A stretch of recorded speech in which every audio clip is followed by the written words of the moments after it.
सो hey everyone, कैसे हैं आप सब लोग। मैं सिर्फ डॉक्टर तुषार एंड आज इस वीडियो में बात करेंगे अपने टॉपिक मेंस्ट्रुअल ग्राफ के बारे में। So this is the part 2 video. Part 1 में हमने कवर किया था कि मेंस्ट्रुएशन क्या होता है, मेंस्ट्रुअल साइकिल क्या होती है, एक हमने ब्रीफ आइडिया दिखा था। तो आज इसको समझेंगे with the help of this graph, ठीक है, जो कि आप डाउनलोड कर सकते हो हमारे टेलीग्राम चैनल से। नीचे लिंक डिस्क्रिप्शन में आपको मिल जाएगा, तो आप वहाँ से इसे डाउनलोड कर लेना और अपने लिए प्रिंट आउट निकाल के लिए आप प्रैक्टिस कर सकते हैं इस पर, ठीक है। तो जैसे जैसे हम ड्रॉ करेंगे तो आप उसी वे में ड्रॉ करेंगे तो आपके लिए भी वो बेनिफिट होगा। सो एक बार हम रिवाइज़ कर लेते हैं हमने पिछली वीडियो में क्या देखा था। जिन्होंने वीडियो देख रखी है तो आप इसे स्किप कर सकते हैं, मैं टाइम स्टैम्प दे दूँगा, आप वहाँ से देखना स्टार्ट कर सकते हैं, ठीक है। एंड जिन्होंने नहीं देखा है तो आप फटाफट एक बार देख लो। So menstrual cycle basically it is a cyclic change in reproductive system of women, ठीक है, जो कि हर 28 डेज़ में रिपीट होता है। Now this 28 is average number, ये अराउंड 21 से 35 डेज़ तक रेंज कर सकता है, तो एवरेज 28 डेज़ पकड़ सकते हैं। इसमें मोस्टली क्या हो रहा है, there is a shedding of the endometrium, जिसको मेंस्ट्रुएशन भी कहते हैं। Now this menstruation can be for 2 to 7 days, average 5 days निकाल सकते हैं। एंड इसमें जो ब्लड लॉस होता है it is around 30 to 80 ml, ठीक है। एंड इसमें इसका जो पर्पस है, सो बेसिकली ये मेंस्ट्रुअल साइकिल बार बार रिपीट क्यों हो रहा है, ठीक है। सो बेसिकली आपको रिलीज़ करना है ओवम को, ताकि वो आगे जाके स्पर्म्स का फर्टिलाइज करके एक बेबी फॉर्म कर सके। एंड सेकंड, आपके यूट्रस को प्रिपेयर करना है फॉर द प्रेगनेंसी, ठीक है। तो दो पर्पसेस हो गए इसके, किसके, मेंस्ट्रुअल साइकिल के। नाउ देख लेते हैं इसमें ऑर्गन्स कौन कौन से इन्वॉल्व हैं। सो ऑर्गन्स आपके पास सबसे पहले हाइपोथैलेमस है, ठीक है, जो कि आपके हार्मोन रिलीज़ करता है GnRH, दैट इज़ आपको गोनाडोट्रोपिन रिलीजिंग हार्मोन। देन आपका एंटीरियर पिट्यूटरी आता है, तो ये GnRH एंटीरियर पिट्यूटरी पे काम करेगा और उसको बोलेगा कि आप 2 हार्मोन रिलीज़ करो मेरे लिए। कौन कौन से, एक हो गया FSH, एक हो गया LH। FSH आपका है आपका follicular stimulating hormones and LH आपका ल्यूटिनाइजिंग हार्मोन्स, क्लियर। एंड फिर ये दोनों एक्ट करते हैं आपके ओवरीज पे, जिसकी वजह से ओवरीज में से 4 हार्मोन्स निकलते हैं आपके, ईस्ट्रोजन, प्रोजेस्टेरॉन, इनिबिन A और इनिबिन B, क्लियर।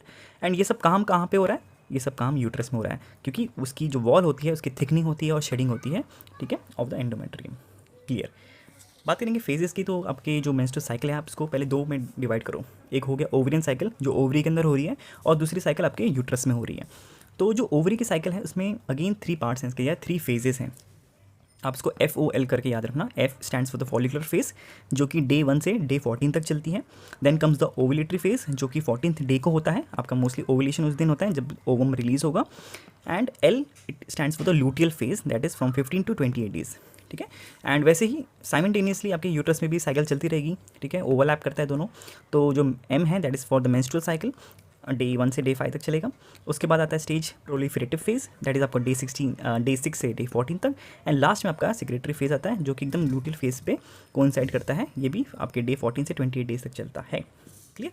तो इतना आपको पता चल गया अबाउट द मेंस्ट्रुअल साइकिल। अब ये सबको कि ये हार्मोन कैसे इंक्रीज़ होते हैं, कैसे डिक्रीज़ होते हैं, कैसे आपके डिफरेंट डिफरेंट जो फॉलिकल्स होते हैं उसका इफेक्ट पड़ता है ईस्ट्रोजन पे, कैसे वो FSH को कंट्रोल करते हैं, कैसे नेगेटिव फीडबैक पड़ता है, तो ये सब कुछ हम कवर करेंगे with the help of this graph, clear. So चलो शुरू करते हैं। अब ये ग्राफ को पढ़ने से पहले आप समझ लो ये ग्राफ में है क्या क्या चीज़, ठीक है। So basically this has 2 axes. आपके जो X एक्सेस है यहाँ पे हमने डेज़ बना रखे हैं, तो आपके डे 0 से स्टार्ट होगा और 28 डेज़ की साइकिल कंप्लीट हो जाएगी, ठीक है। तो एवरेज हमने लेके चला, तो 0, 7, 14, 21, 28 डेज़, ठीक है। 14 is the mid of the complete cycle. और वाई एक्सेस में आपके पास यहाँ पे डिफरेंट चीज़ें हैं, ठीक है। तो फर्स्ट जो ब्लॉक है that is for the uterine phase, कि आपके यूट्रस में क्या हो रहा है, तो इसका हम यहाँ पे डायग्राम बनाएंगे। सेकंड में हम देखेंगे आपके ओवरीज में हार्मोन के क्या लेवल हैं, ठीक है, तो वो यहाँ पे लेवल्स बनाएंगे हार्मोन के। थर्ड आपका जो ब्लॉक है that is for the ovarian phase, कि आपके ओवरीज में क्या डिफरेंट डिफरेंट चीज़ें हो रही हैं उसके अंदर, तो यहाँ पे भी डायग्राम बनाएंगे। एंड आपके ऊपर सबसे टॉप में पिट्यूटरी हार्मोन के लेवल देखेंगे। सो आपको बेसिकली हम कैसे याद करेंगे कि पिट्यूटरी का क्या लेवल है, फिर डायग्राम देखेंगे, फिर वापस से ओवरीज के हार्मोन का क्या लेवल है, फिर डायग्राम देखेंगे, ताकि आपको ईजिली समझ आ पाए कि कैसे कैसे काम कर रही हैं चीज़ें यहाँ पे, क्लियर। तो सबसे पहले हम क्या करेंगे, आपका बनाने से पहले हम डिवाइड कर लेंगे इसको। कैसे, आपके जो यूट्राइन फेज़ है, ठीक है, या यूट्राइन साइकिल है, हमने देखा ये 3 पार्ट्स में डिवाइड होती है ना। इसको मेंस्ट्रुअल फेज़ होगा, फिर आपका प्रोलिफरेटिव फेज़ होगा, फिर सेक्रेटरी फेज़ होगा, जैसे हमने यहाँ पे देखा, ठीक है। तो हमने देखा कि डे 1 से डे 5 तक आपका मेंस्ट्रुअल फेज़ है। तो अराउंड हम फॉर एग्जांपल यहाँ पे आपका 5th डे होगा, तो यहाँ पे मैं डॉटेड लाइन बना देता हूँ, ठीक है। So this will be the, ठीक है, so this is the menstrual phase. उसके बाद आपके डे 6 से लेके डे 14 तक we have the proliferative phase, तो यहाँ पे लिख देते हैं, क्लियर। तो ये मेंस्ट्रुअल फेज़ हो गया 0 to 5 के बीच में, एंड फिर 5 to 14 आपके प्रोलिफरेटिव फेज़ आ गया, एंड अगेन 14 से 28 डेज ये आपका पूरा क्या हो गया, सिक्रेटरी फेज़ हो गया। तो इसको हम क्या लिखेंगे, फेज़। क्लियर। तो हमने पहले तो आपके यूट्राइन साइकिल या यूट्राइन फेज़ को हम लोग को 3 पार्ट में डिवाइड कर दिया, और आपका ओवरियन फेज़ भी है, तो इसको भी हमने देखा था 3 फेज़ हैं, FOL that is follicular phase, ovulatory और लूटियल फेज़। तो आपका जो फॉलिकुलर फेज़ है it is from day 1 to 14। तो बेसिकली यहाँ से स्टार्ट हो रहा है एंड यहाँ तक, क्योंकि बीच का मिड लाइन क्या है, 14 का लाइन है ना, ये देखो, ठीक है। तो ये 14 का मिड लाइन है। तो अराउंड हम इसे जस्ट पहले एक बना देते हैं यहाँ पे कुछ इस वे में डॉटेड लाइन, ठीक है, और थोड़ा इधर से एक डॉटेड लाइन बना देंगे। तो आपकी जो बीच का जो पोर्शन है this will go for the ovulatory phase या ओवुलेशन। तो यहाँ पे भी लिख लेते हैं, सबसे पहले आपका आएगा फॉलिकुलर फेज़, ठीक है, and this is the ovulatory phase या ओवुलेशन। तो यहाँ पे मैं OP लिख देता हूँ इसे याद रखने के लिए आपके। एंड जो बाकी बच गया डे 14 से लेकर डे 28 तक या 15 से 28 तक, ये आपका आएगा लूटियल फेज़। क्लियर। तो अब तक हमने क्या किया, आपके इस चार्ट को या इस ग्राफ को हमने डिवाइड कर दिया उसके फेजेस के हिसाब से। अब हम देखेंगे आपके हार्मोन्स, ठीक है। तो let's start from the pituitary hormones. Now pituitary में हमने क्या बोला था कि आपके पास 2 हार्मोन्स निकलते हैं, कौन कौन से, यहाँ पे लिखा है हमने, आपकी पिट्यूटरी से 2 हार्मोन निकलते हैं, FSH एंड LH, ठीक है। तो FSH एंड LH को हम लोग ड्रॉ करेंगे। सबसे पहले FSH बना लेते हैं। सो FSH के लिए मैं ये ऑरेंज वाला यूज़ करूँगा, ठीक है। तो यहाँ पे फटाफट लिख भी देते हैं FSH, ठीक है। और LH के लिए हम लोग आपका डार्क ब्लू यूज़ करेंगे, ठीक है। तो सबसे पहले देखेंगे आपके FSH के लेवल को। नाउ FSH का काम क्या है, ये आपके फॉलिकल को डेवलप करेगा, ठीक है। तो उसका नाम भी वही है ना, फॉलिकुलर स्टिमुलेटिंग हार्मोन्स। आपके जो फॉलिकल है उसको स्टिमुलेट करेगा, उसको ग्रोथ करेगा उसकी। तो इनिशियली इसका लेवल इंक्रीज होगा, क्लियर। उसके बाद सडनली इसका एक डिप होगा, फिर just before the 14th day इसका एक हल्का राइज होके फिर यहाँ से इसका काम ख़त्म, अरे चला गया, ठीक है। तो आप कुछ इस वे में पहले बना लो, फिर आपको समझाऊंगा कि ऐसे ऐसे डिप्स वेरिएशंस क्यों आए हैं। ये हो गया किसका काम, आपका FSH का। इसी जगह पे LH का भी देख लेते हैं कि LH का ग्राफ कैसा दिखता है। तो LH का स्टार्टिंग में ग्राफ सेम होता ही है जैसे FSH का ही है, तो उसको कुछ इस वे में ही बनाएंगे। Just before the 14th day हमें LH सर्ज मिलता है, दैट इज़ आपका LH का लेवल बहुत हाई हो जाता है।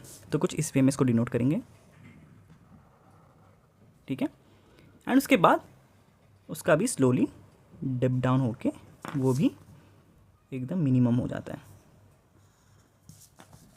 तो ये तो हो गया पहला।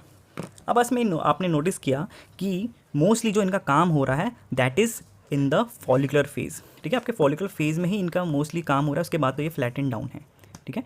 तो सबसे पहले देख लेते हैं इनका क्या काम हो रहा है यहाँ पे। So the FSH level gradually increases, ठीक है। एक ग्रेजुअल इंक्रीज दिख रहा है हमको, है ना। एंड इससे क्या होता है, आपके जो फिर फॉलिकल्स होते हैं ओवरीज में उनका ग्रोथ होता है। तो यहाँ पे मैं अब आपके फॉलिकल्स बना रहा हूँ, ठीक है। छोटे छोटे फॉलिकल्स हैं ये, और इनका ग्रोथ कौन कर रहा है, इनका ग्रोथ हो रहा है with the help of FSH, ठीक है। अब क्या होगा, धीरे धीरे जैसे FSH का लेवल इंक्रीज होगा, these primary follicles will turn into your secondary follicle, ठीक है। तो ये थोड़ा साइज में बड़ा हुआ कुछ इस वे में, क्लियर। तो जैसे ही आपका सेकेंडरी फॉलिकल डेवलप होता है, ये इसको यहाँ पे मैं लिख देता हूँ सेकेंडरी फॉलिकल, ठीक है। सो जैसे ही एक फॉलिकल डेवलप होना स्टार्ट हो जाता है, सो ऐसा तो नहीं है कि सारे फॉलिकल डेवलप होंगे, नहीं, कोई एक सिंगल फॉलिकल मैच्योर होगा, ठीक है, और वो डोमिनेट करेगा। तो ये जो डोमिनेंट फॉलिकल होगा ये क्या रिलीज़ करेगा, this will be releasing your oestrogen hormone, ठीक है। सो यहाँ पे आपका जो थर्ड पार्ट है ग्राफ का, दैट इज़ आपका ओवरियन हार्मोन्स। यहाँ से अब हम क्या बनाएंगे, आपके ईस्ट्रोजन को बनाना स्टार्ट करेंगे, ठीक है। तो हमने क्या देखा, जैसे आपका सेकेंडरी फॉलिकल बनना स्टार्ट हो जाता है it will be releasing oestrogen. तो यहाँ से हम ईस्ट्रोजन बनाना स्टार्ट करेंगे, तो ईस्ट्रोजन का लेवल इंक्रीज़ हो रहा है, ठीक है। हम अभी पार्ट वाइज बनाएंगे इसे। अब क्या हो रहा है, आपका जो सेकेंडरी फॉलिकल है it develops and one of the follicle becomes dominant while the other regresses, ठीक है। बाकी के छोटे छोटे वो रिग्रेस कर जाएंगे, सिर्फ एक ही फॉलिकल बड़ा होगा। नाउ ये हमने बोला कि आपकी जो सेकेंडरी फॉलिकल है this will be releasing the oestrogen, जो कि धीरे धीरे इंक्रीज होगा। अब टाइम के साथ क्या होगा, this secondary follicle will develop more and it will become bigger in size, and ये क्या, अब इसको क्या बोलेंगे हम लोग, this will be the tertiary follicle. क्या है ये, टर्शियरी फॉलिकल है। ठीक है, तो जैसे जैसे आपका फॉलिकल बड़ा हो रहा है with the help of FSH, वैसे वैसे आपका वो ईस्ट्रोजन भी रिलीज़ करता जाएगा। तो इस टाइम पे जब ईस्ट्रोजन धीरे धीरे रिलीज़ हो रहा है, वो एक पॉजिटिव फीडबैक दे रहा है FSH को कि ठीक है आप भी इंक्रीज़ हो जाओ। लेकिन एक टाइम ऐसा आएगा जब ये आपका जो फॉलिकल है ये कम्प्लीटली डेवलप हो जाएगा। उसके कंप्लीट डेवलपमेंट से क्या होगा, ईस्ट्रोजन का लेवल सबसे अपने पीक में पहुंच जाएगा। ठीक है, सो हम लोग आपके ईस्ट्रोजन के लेवल को एकदम पीक में लेके चले जाते हैं। अब जब ईस्ट्रोजन अपने एकदम पीक लेवल पे पहुंच जाता है, उसी टाइम पे वो एक नेगेटिव फीडबैक डालता है आपके FSH पे। ठीक है, जिसकी वजह से आपका FSH यहाँ पे डिप होना स्टार्ट हो जाता है। ठीक है, so this dip is due to the increase of the oestrogen. ठीक है, एंड इसको हम नेगेटिव फीडबैक बोल सकते हैं ईस्ट्रोजन का। क्लियर, इसी जगह पे आपका एक दूसरा हार्मोन भी होता है release by the ovaries, that is inhibin B. ठीक है, तो इनिबिन बी को भी बना लेते हैं। सो इनिबिन बी आपके फॉलिकल से रिलीज़ करते हैं, तो इसका भी लेवल काफ़ी ज़्यादा इंक्रीज़ रहता है ड्यूरिंग द फॉलिकुलर फेज़। तो हम इसको वही बना रहे हैं। ठीक है, एंड इसके बाद इसका रोल ख़त्म है। आपको याद रखना है कि इनिबिन का बस इतना ही काम है ड्यूरिंग द फॉलिकुलर फेज़, इसके बाद ये पूरा रिड्यूस हो जाता है। तो इस इनिबिन बी का एक का मतलब इस इनिबिन बी, इसको मैं यहाँ पे डिनोट भी कर देता हूँ ताकि कन्फ्यूजन ना हो। ठीक है, so this pink one is oestrogen and this is inhibin B. ठीक है, सो जो इनहिबिन बी है इसका मेजर काम क्या है कि आपके ये सिर्फ जब एक फॉलिकल जब बड़ा हो जाएगा तब ये आपके नेगेटिव फीडबैक देगा FSH को कि हमें और फॉलिकल्स डेवलप नहीं करना है, हमें सिर्फ एक फॉलिकल डेवलप करना है जो आगे जाके मैच्योर करेगा।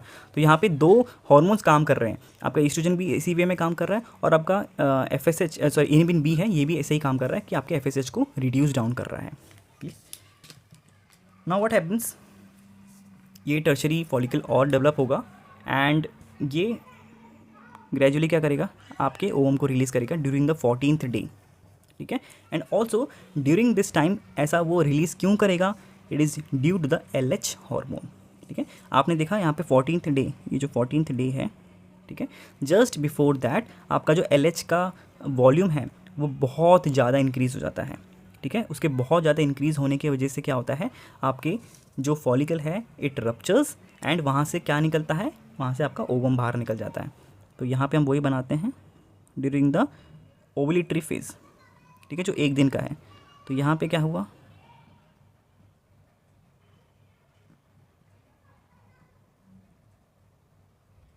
आपका ओवरी आपका जो ओवम है ये रिलीज़ हो चुका है। So this is the 14th day and ये किसकी वजह से हुआ है, आपके LH सर्ज की वजह से हुआ है। ठीक है, आपका जो LH का अमाउंट है वो काफ़ी ज़्यादा इंक्रीज़ हो जाता है, जिसकी वजह से आपका जो फॉलिकल है वो रप्चर हो जाता है and it release is the ovum. Clear, and यहाँ पे FSH क्यों नहीं हो पाया इंक्रीज पूरी प्रॉपरली, बिकॉज यहाँ पे इनिबिन बी उसको रोक के रखा है, ऑल्सो द ईस्ट्रोजन। ठीक है, सो ये हो गया। इसके बाद ना इनका कुछ ज़्यादा काम नहीं है, तो इसलिए ये काफ़ी रिड्यूस हो जाते हैं। तो इनका जो भी काम है आपके पिट्यूटरी हार्मोन्स का, it is during the follicular phase.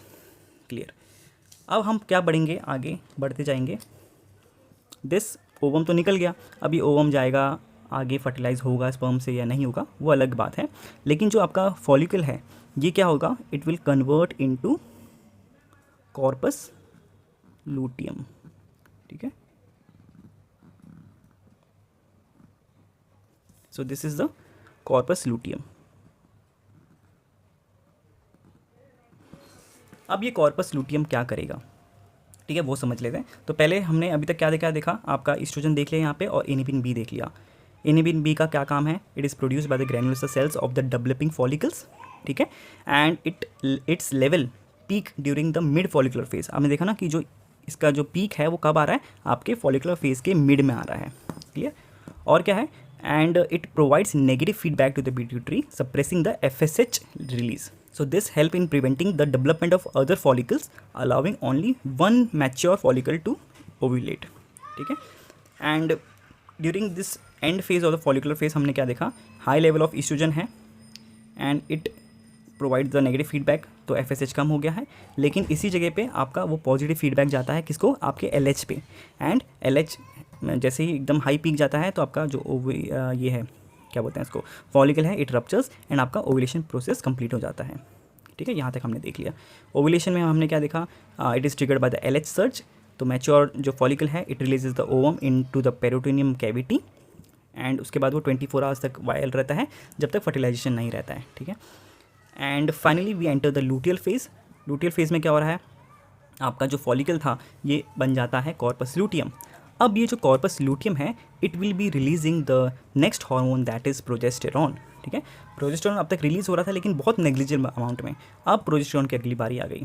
ठीक है, तो यहाँ पे पहले हम क्या करेंगे, जो आपकी ईस्ट्रोजन है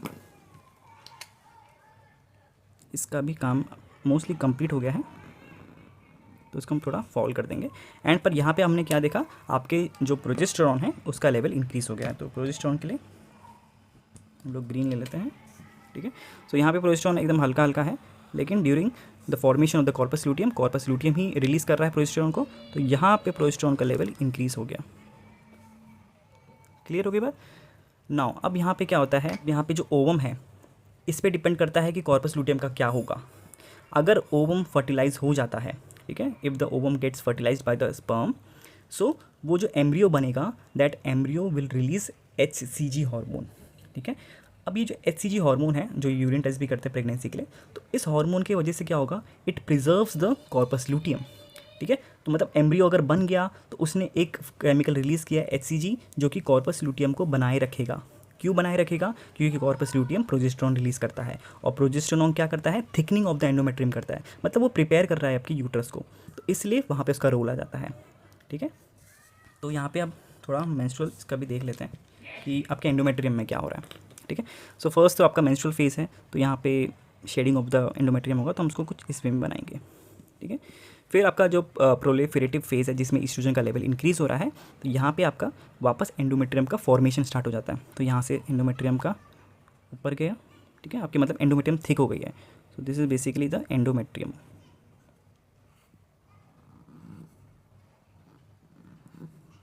ठीक है, एंड इसका लेवल बढ़ता ही रहता है एंड फाइनली इसका कुछ लेवल डिक्रीज़ होता है अगेन जब आपका मेंस्ट्रुएशन स्टार्ट हो जाएगा. So this is the menstruation, यहाँ पे हम बना देते हैं. ठीक है, सो हमने फर्स्ट सिनेरियो क्या देखा था कि अगर आपका ओवम फर्टिलाइज हो जाता है तो वो आपके HCG को निकालता है, रिलीज़ करता है हार्मोन को. HCG आपके कॉर्पस लूटियम को प्रिजर्व करके रखता है, जिसकी वजह से कॉर्पस लूटियम आपका प्रोजेस्टेरॉन रिलीज़ करता रहता है. नाउ सेकंड केस क्या हो सकता है कि if the fertilisation does not occur, तो फर्टिलाइजेशन नहीं होगा तो एम्ब्रियो नहीं बनेगा, एम्ब्रियो नहीं होगा तो वो HCG हार्मोन रिलीज़ नहीं करेगा, और HCG हार्मोन इसको प्रिजर्व करके रख रहा था. तो अब HCG नहीं है तो आपका कॉर्पस लूटियम भी प्रिजर्व नहीं होगा और ये डिग्रेड हो जाएगा. ठीक है, and it will degrade in 14 days to form corpus albicans. ठीक है, तो इसने कॉर्पस एल्बिगेंस बना दिया, मतलब ये प्रिजर्व नहीं हो पाया, तो हमारा जो प्रोजेस्टेरॉन का लेवल है वो भी डिक्रीज़ हो जाएगा, क्योंकि उसको कौन रिलीज़ कर रहा था, आपका कॉर्पस लूटियम ही तो रिलीज़ कर रहा था ना. तो इसलिए फर्टिलाइजेशन नहीं हुआ तो हम इसको ड्रॉप कर देंगे. क्लियर. सो आपका यहाँ पे जो ईस्ट्रोजन है ये भी थोड़ा सा पीक करता है ड्यूरिंग द दिस वन, क्योंकि आपका कॉर्पस लूटियम प्रोजेस्टेरॉन तो निकालता ही है, थोड़ा सा ईस्ट्रोजन भी निकालता है, तो इसका भी रिलीज़ होता है. लेकिन एक बार कॉर्पस लूटियम चला गया तो दोनों हार्मोन्स डिक्लाइन करना स्टार्ट कर देते हैं, एंड दोनों हार्मोन जैसे ही डिक्लाइन करेंगे तो आपका जो एंडोमेट्रियम है ये भी धीरे धीरे रिड्यूस हो जाएगा एंड वापस से ये वाली स्टेज आपकी मेंस्ट्रुअल फेज स्टार्ट हो जाएगी. क्लियर. तो ये हो गया आपका ये वाला पार्ट, एंड इसमें एक हार्मोन बच गया है, उसको भी फटाफट बना लेते हैं. ठीक है, तो पहले तो आपके प्रोजेस्टेरॉन को मेंशन कर देते हैं.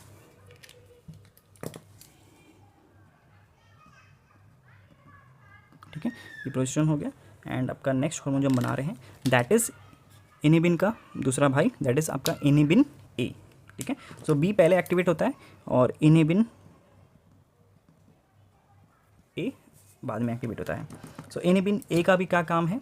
So basically after the ovulation the corpus luteum आपका जो प्रोड्यूस करता है वो प्रोजेस्टेरोन के साथ इनिबिन ए भी रिलीज़ करता है, ठीक है। तो पहले वो भी एकदम लो लेवल पे रहता है, लेकिन जैसे ही आपका कॉर्पस लूटियम बनता है तो वो भी आपका रिलीज़ होना स्टार्ट हो जाता है, ठीक है। और ये भी आपका FSH को एक फीडबैक देता है ताकि वो उसका अमाउंट रिलीज़ कम हो, जिससे आपके जो फॉलिकल्स हैं वो डेवलप ना हो। क्योंकि नेक्स्ट टाइम आप क्या करना है, आपको जो नेक्स्ट वाला फॉलिकल है या नेक्स्ट वाला ओवरी है वहाँ से फॉलिकल डेवलपमेंट करना है, तो उसका काम ये है।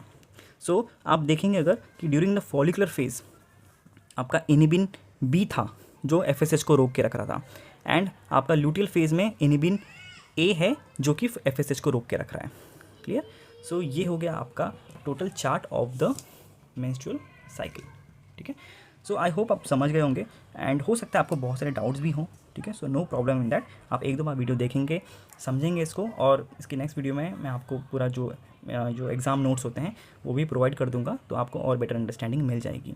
बाकी एक बार आप ये डायग्राम बनाना सीख गए या आपने सिंपली याद कर दिया कि ये फ्लो कैसा जा रहा है, उसके बाद इसको देख के आप एग्ज़ाम में अपने नोट्स भी लिख सकते हैं अपने हिसाब से।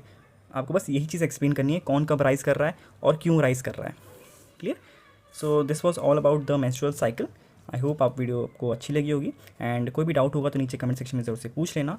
ये नोट्स आपको हमारे टेलीग्राम, व्हाट्सअप एंड नोट्स वाला डॉट साइट पे अवेलेबल है, तो वहाँ से आप इसे डाउनलोड कर सकते हैं, एंड कुछ एक्सक्लूसिव नोट्स भी हैं, आप उसे परचेस कर सकते हैं हमारे नोट्स वाला डॉट साइट से।